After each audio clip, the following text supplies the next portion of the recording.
IGP, as we commercial last week when they were lieutenant, be said Otumfour patcho man for IGP in Gusuma. Dampare. Second, I said, "I'm one as a quarticale willy." Nadia, what is happening to the man? As I said, Ghana, you Dampare, any CDS upon paper standing ovation. And let me tell you this: the day Dampare will be removed, I can agree with you, and I can bet with you, say police personnel will be touting police horns of police cars. Yeah. Really, I'm telling you. And that's why, as a party, we have said that we must investigate and find out what led to these killings. President Mahama ya dream name one baby am na dream Dampare what this directive name and so all making sure say we best set up that task force because Dampare doesn't qualify. I'm saying that people are ready to fight Dampare physically. Mahama enkepu Dampare wa ye na dwuma kama adwuma de Yeka say 95% about policemen umbetu abetia ya bosu ya cancer about which it isn't. Dampare was called, coerced, massaged, tickled, everything. Until an office now and I'm moving who dear why ye. Mammy ma the latest away.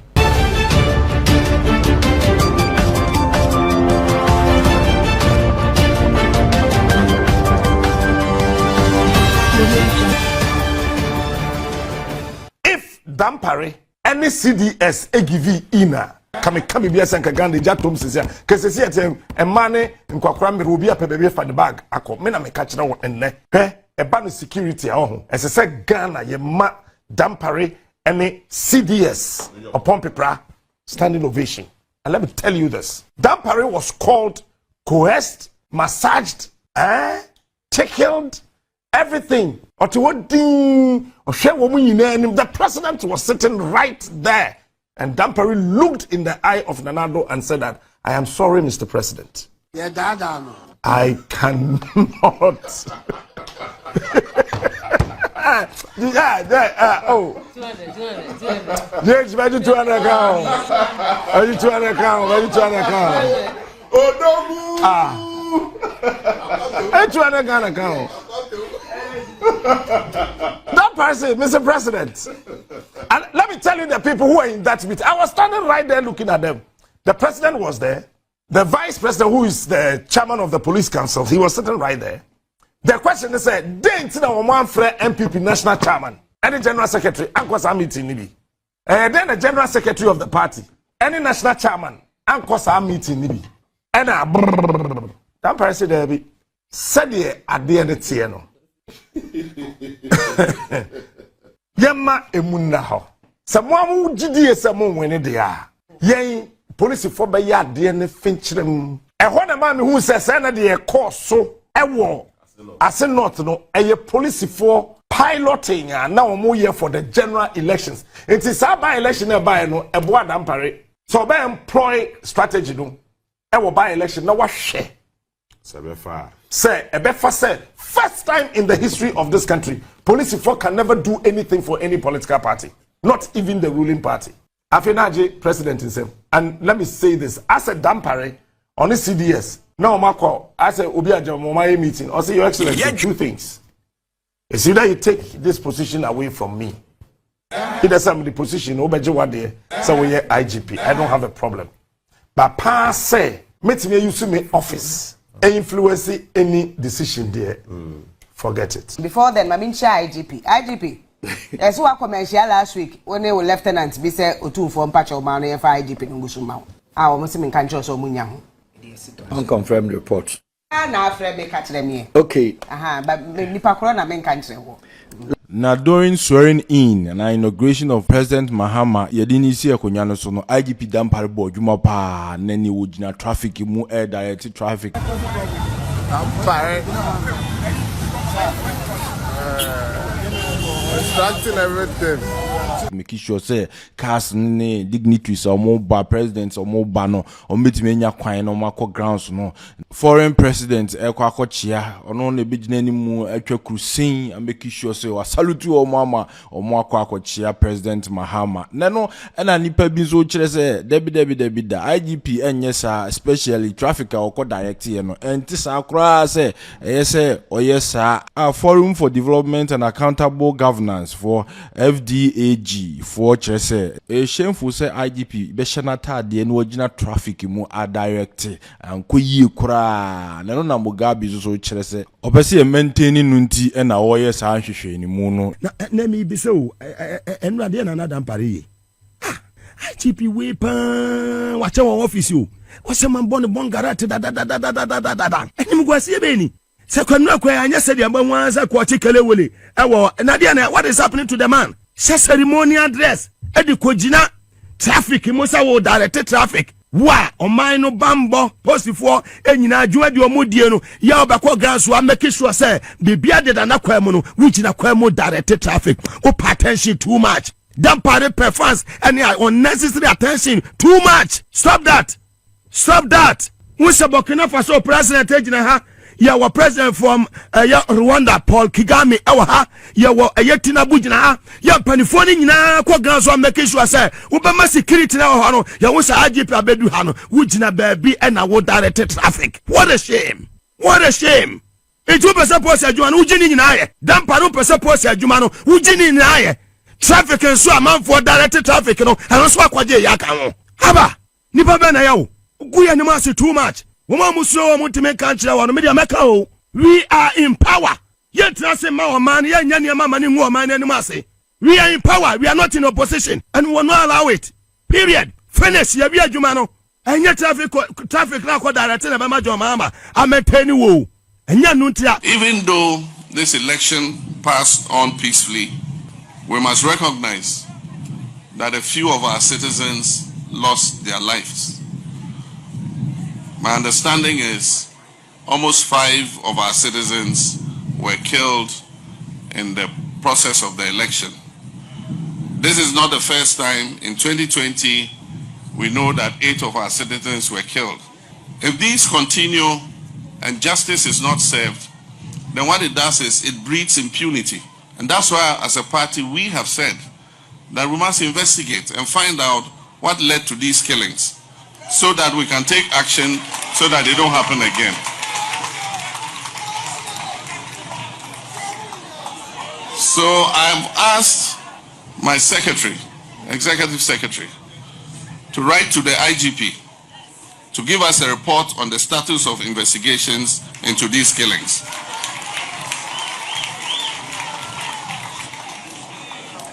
Justice must be done. And we also will ask the Attorney General when he takes office to determine fair and adequate compensation for the families of those who have lost their lives. Other testers believe that JM has set a trap at Madam Dampare. Oh, that be a trap. And a trap. Name when you cry, I'm a Ghana phobia. I say, as a Dampare 6 months now was so open. As a President Mahama Ede Bemano. Minimum Sarah Medjing. Because Sajma Mobabeano. And then I will treat you. It can take more than 2 or 3 months. It will Dampare is still going to be there. And to be disappointment, Emma imagine kissing now say as a Dampare 6 month request now or request somehow the government edge to me want to say a trap. Say ye Dampare free ho. Nani po babe IGP are acting. All the men confirm mananya acting. Near CID and clear hospital. Near for acting. And since we na near first directive for information first assignment or man penidia ma war when free Ministry of Interior way from the president straight president na kasa na instructing the secretary and what there the officer ye near farmer this act na me say and what denya hokeka a mo de be yes adwuma no enye bia ne Dampare de be ye because Dampare himself and the CID boss today, all of them need to appear before this task force and committee to answer questions. Because you come sankro for no 4 years a chum. You come na anu yakra no 1 month a chum. Omonya she and fanfa ho. Na bibia no acheso mo baby video afa ho. Bibia no acheso mo baby video afa ho. Enti me President Mahama ya adwen na mo babia me ne nya adwen e Dampare a what this directive name and say or making sure say we set up that task force no because Dampare doesn't qualify. Dampare himself fata because Bonia Dampare do Ghana police Dampare doesn't qualify say best set up committee because of betinam so no share someone of some cause because he himself is a criminal and a criminal cannot investigate a criminal. A murderer can never investigate a murderer. O kwache Ghana for wo say wanya lead o ko Ashaman because nkophobia a show more e ho no more hide one more mulidi or modo call suspect now mulidi no wo dia bank bagu o nsa agu o nan muko koduru ho wie ya mufru anu no esa se mubuani ya mukodi e betum 20 no masane tu agu o so popopo ne yaku o nana obi a bank bagu ni nsa ne nan osi dan dwane e chen police ni asane tu agu o so popopo kumsa ni panu ni nyina umebu ho akonta umeyi ho anu enkyere fa nkyere obi a nanu de si wo ye botiara de bia list worker en wa asem yanka wie ye Bupon Crofoto extrajudicial killing bebre across what Dampare among leadership as IGP. Ghana for demanding accountability. Now President Mahama Ghana for United Tums wash as ye because Bibia na mo to be at say you open accountability. Accountability no one ekoso. We appointment the oral appointment I Magana phone say yes. One for no kake when yabre. Attorney General appointing Ghana for you say yes, waga ke wani abre. We directly so that but Ghana for abre. Name mom Dampare dear. He shouldn't be part of Nkrofua or mobile any probe or any investigation into the killings of Ghanaians. Yekuomu 2020 election. 6 months as over IGP now, so I revisited those cases. No, and then Crawford Yekuomu December 7th, more than 1 month ago, under his leadership as IGP and as the chairman of the National Security Committee, Dampare doesn't qualify to lead that probe. Dampare should be first. I'll be appear before that committee and task force to answer questions. Answer the question. You say more IGP and say man can be cry me Crawford or fan because and then now obi can say hey say my heading I'm so ye kodi bronya afi ni aba afi no obi aba afi ni aba enti nipa no send me dey sa program yi dey too so no say now this was the question the person asked. I say, so doc, what if Dampare decides what if Mahama decides to maintain Dampare? And this was my answer. At his own peril. That's number one. Number two, he loses the professional loyalty, not just loyalty. Yes. But I say he will lose the professional loyalty and zeal of about 95% of the police. And he must also get he must get ready for a lukewarm security. The security will be very lukewarm, and then people are so demoralized. Come to it again. Okay, me say, Obi Bisa me say, so doc, what if Mahama decides to maintain Dampare? And I make me answer, I say, 1, at his own peril. 2, he will lose the professional loyalty and zeal of about 95% of the police. 3, he will inherit a demoralized police service if he does that. And finally, he must get ready for a lukewarm police service because there are police people who are just waiting. And I'm telling you, the day Dampare will be removed, I can agree with you and I can bet with you, say, police personnel will be touting police horns of police cars. Yeah. Really? I'm telling you, they'll be touting those horns. And why is Dampare working not to go? What is he hiding? Why does he not want to go? Why is he moving heaven and earth? A lot of unim sa place here friend Huhunya. Do you know that a lot of secret training has taken place there? At Huhunya, he has trained a lot of people there and giving them ranks for free. And I believe with the connivance of the political leaders, Dampare has a lot of cobwebs. And until he leaves the scene, until an office now. And I'm moving who dear why ye. Mamma the latest away. When him say recently the police council approved some promotions. When him said there was one lady in it, a woman assistant commissioner approval. Lady Nicoya almost say a mistake until they didn't come. Why? With him, I don't know. I'm catching say it's a mistake. And I can mention her name. Her name is Sedame. Stella Sedame. Almost say a mistake until no from man. Meanwhile, police council has approved it. Ni miss Minanya ACP. Oh, and now you know in police service once our own call retirement. I am a promotion. Even if you are on leave or pending retirement, you are part of it. Yes. And Dampare knows this, and he has given people who are on retirement this. So why will you say Nipana on your uncle retirement in the uncle? Wow. Almost see man. These are some of the wicked things Dampare is doing in the service. I don't blame those who are fronting for him. They don't understand. Okay. And if they don't understand, they must learn. Because me try University of Ghana, and Kofi Annan Center, and now Jumem Imani, and now anywhere. And Shram said you obey your majuma. And I the echoes womajumum. And until they must respect those of us who are in the service and who have in and out of the service and know what is happening and listen to us. They should not push anybody onto the service. Right now, I'm telling you the kinds of calls I receive, the kinds of messages I receive. It will blow your mind. And even last time I heard some news, we said police from be across the country. I imagine for the first time, if they don't take Dampare away, there'll be giddy in the police service. It will turn into mutiny. Yeah. Well, and I'm a kind, and people misunderstood me. I'm saying that people are ready to fight Dampare physically, and people are ready to do it. People are ready to take. Said the whole cancer amount for. Why didn't Crawford Bonnie? Dampare should be very careful. What you have done, Crawford in the bush, why didn't Crawford Bonnie so much say he's afraid to leave the scene? If Dampare is not afraid to leave the scene, he should allow the system to work. Why is he moving from one place to another? Why? Even those of us who have been speaking on phone, he's sending people to talk to us. Really? I'm telling you, I'm saying this on authority. I've been called on a number of occasions by people asking me why I'm not seeking audience with him. I'm not going to seek any audience with him. Dude, they should stop calling me. Those people should stop calling me. No, for what? They should stop calling me. I'm not seeking any audience with anybody. So why would I seek audience with him? You see, they try to gag anybody, try to find a way. And I know what he's doing because he's somebody who can easily blackmail. Remember this leak tape? At the time that people were routing for his removal, then this leak tape came out. Yeah. Can you imagine me having a meeting with Dampare in a secret location? Can you imagine the kind of headline that will come the next day? Agojo, ACP Agojo in a secret meeting with Dampare. That's the end of my credibility. Minyan started almost try to spoil my name.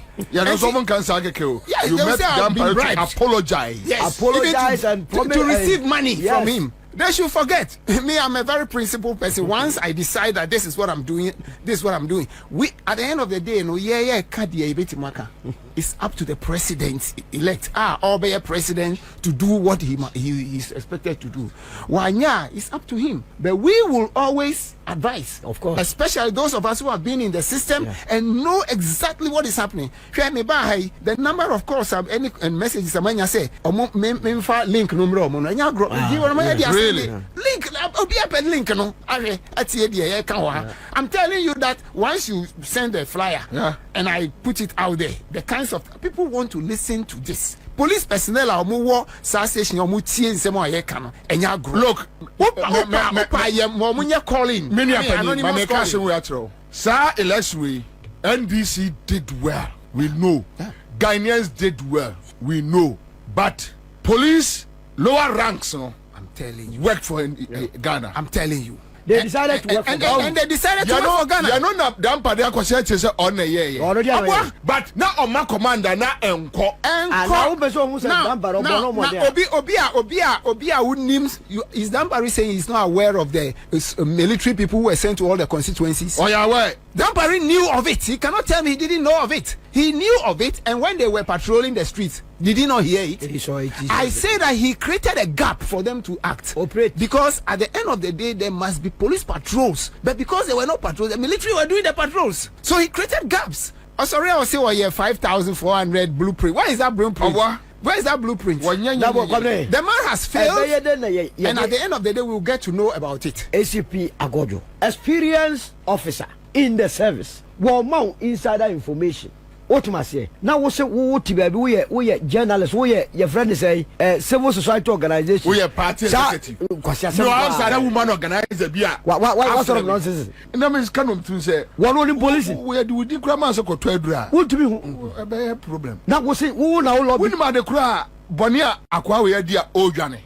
In fact, I say o start name and shame obi biara be fro say wo lobby ma Dampare that our national executives no wa no frame kwabranka enka moma nya 6 weeks na me say wan nya 6 weeks na me 6 weeks no oto o ade no person oye They are compromised. Dabio. They are compromised. Agongo si bobi emi no nya adwuma bio. Ene wo se sa ne ma akọ. Wo se ma me mo free sa me kopem Friday. Enye bone na obi. Ademu why ye be 5 years ni Commander Boham na yate. The ye yo the what be ajo. 84 days pero aka no. Se sa ta na be send yo. Dabi 2 day betra ba akutia. Esa na obe send. Asa adwuma no. Mo akọ. Agongo say why ye be 4 to 5 years Commander Boham ye. Wo se dabi Boham no me je 5 years now so me. 4 days. Me Friday. What be the IGP? I mean it doesn't make sense. But Tiwei. Dear na wo. Unim say you will fund beer, and I'm saying this on authority. I'm interested in this. UN fund. Yes. Police UN fund. Wow. Dampare, he has misapplied it. He has misapplied it. And I'm saying this on authority or power. Dampare, what do you want to say? Mamin control. You see, a former IGP wrote, you know, before you use that money, you must apply. And then it will go to the Bank of Ghana and it will be approved by the state, the government, and other things. So they wrote, say, you can see some structures for FPU company, Dampare buy, were misapplied. That project is installed. So whatever he has used that money for, you see, Dampare is afraid to leave the office because he knows that when he leaves the office, a lot of things will come out. And he will leave. A lot of things will come out. He has misapplied the UN fund, police UN fund. He has misapplied it. And I'm saying this on authority. And if he leaves today, I tell you, there must be a forensic audit. A Bεgs pose Dampare and here. And another thing is this extrajudicial killings and other things. There are people who are ready at the end of the day to take him on. Why is he afraid to leave? I've seen IGPs, 3 IGPs at the end of the day are Emra government. The first one was Namfuri. Namfuri opted to go.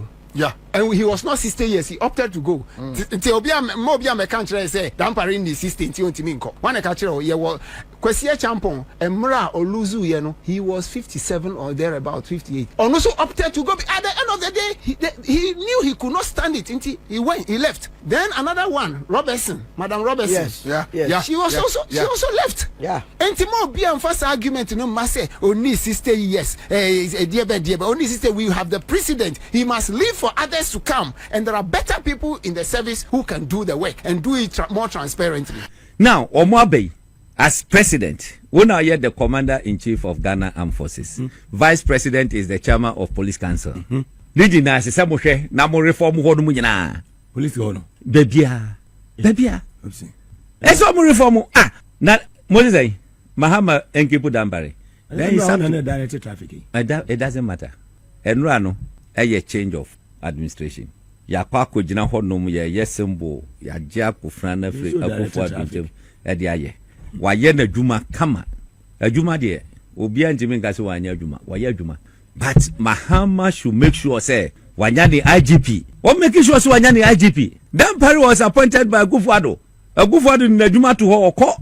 What you say? Ghana is not a country. You ever say, sir, you can say institution, memory, whereby already or honoma, because say be or very retired. Obi be sabotage. Accountability and the fight against corruption. Corruption, a key. Sanyo me boss you united how. Ghana Police Service is accusing. Say or more provident fund near the day amount for the muse boom that in the kakeka ho.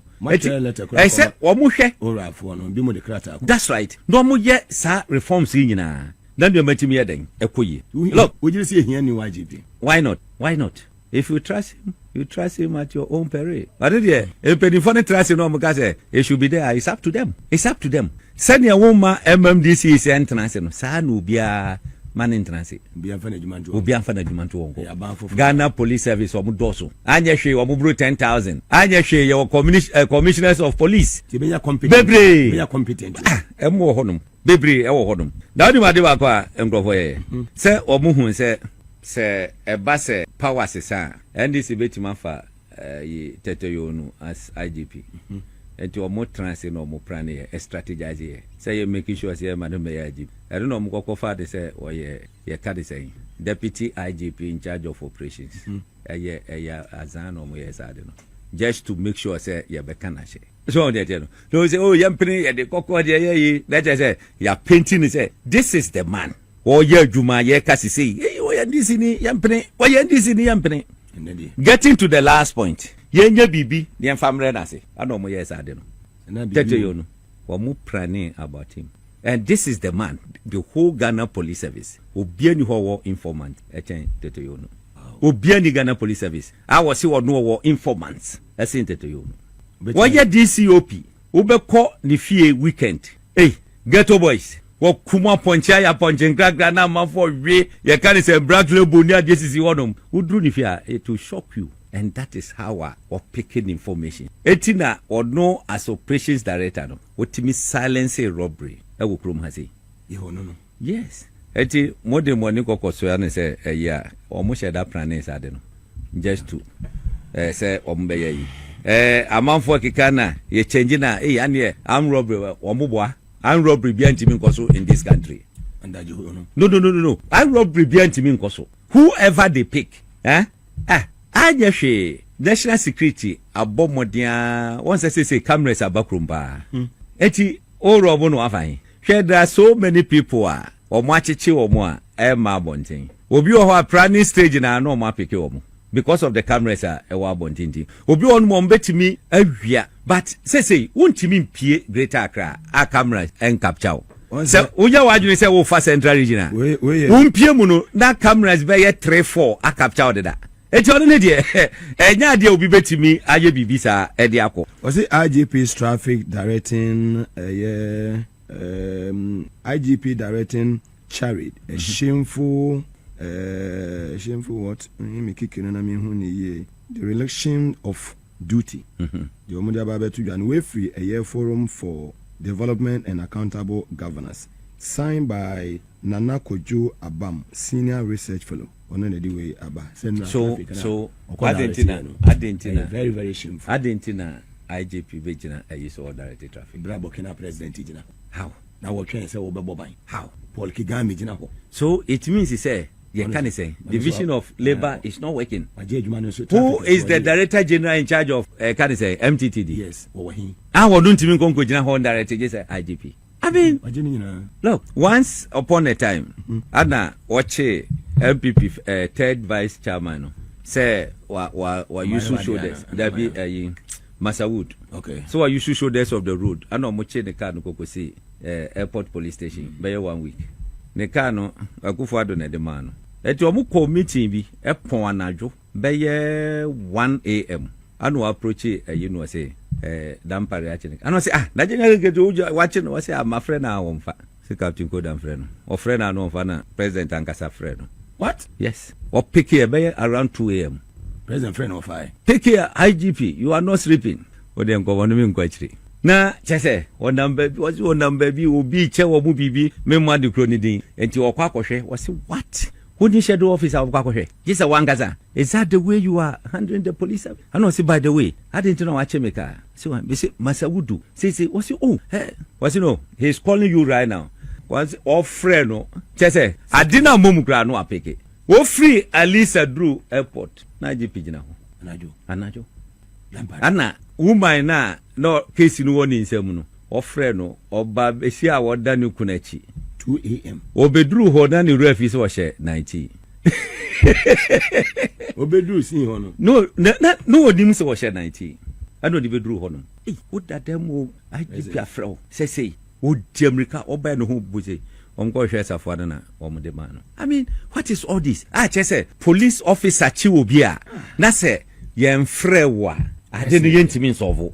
Ye what district commander ho, ye what regional commander ho ni ade. Wo ne ade no.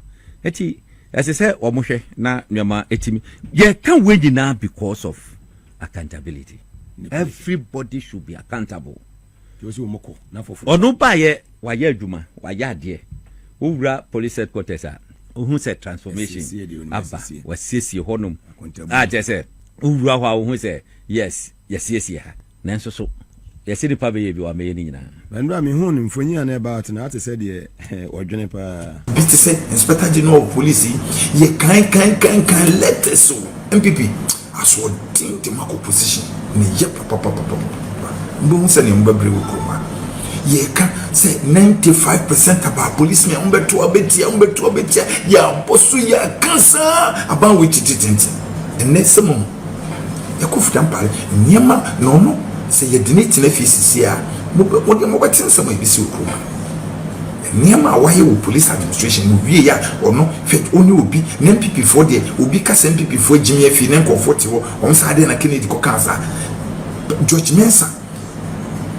monim say oye monkasa mo de George Mensa be officer ja IGP e ma George Mensa ye ASP na IGP ye sergeant ye promote na aji na aji ebetwa omo nyina ho ebina opeso de ye asari no asari omo oni omo ye ASP ne asari ye chief superintendent it asari osisi asari ye powerful than COP for why didn't ya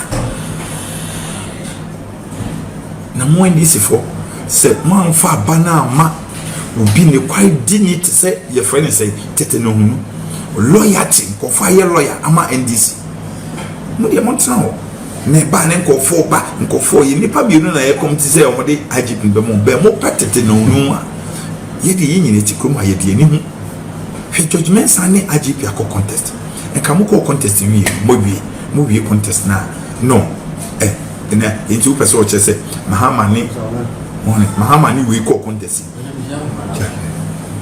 oh otu shama okay woni obi akọ contest o mo wi contest na mo yesa it is MPP form million to winning report a contesting could be a party chairman, a presidency, a chief of staff, IGP, a beard in an old police for none at the power. Messi with the among promotion investigation. Emma BNI, almost a national security. I say national security, a moment investigation.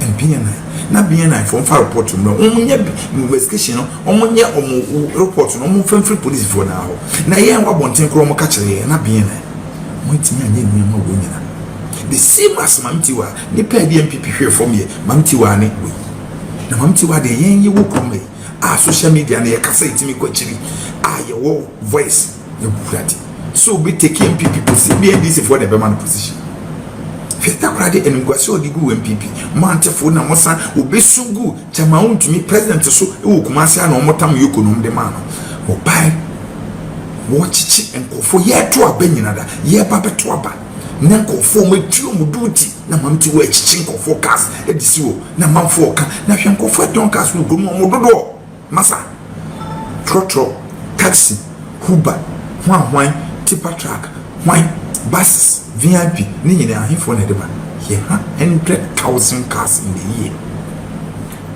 ye ka bibiada na ko party chairman ho Justin Kudua ne ko mamtiwa ho ni nyina maami ye budu ko na so mamtiwa ono so yesu ni brebre na sa waji bibibi etonye